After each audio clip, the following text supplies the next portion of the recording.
Wish you happy married life.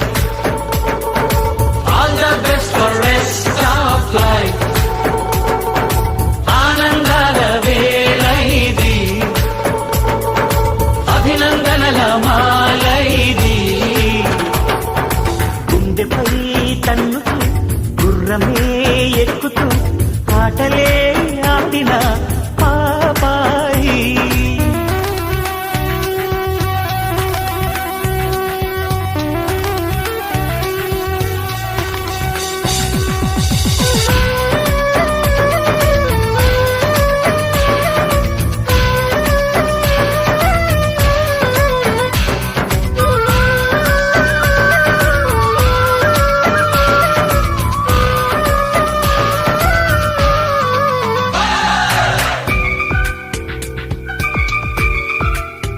మనం చేస్తున్న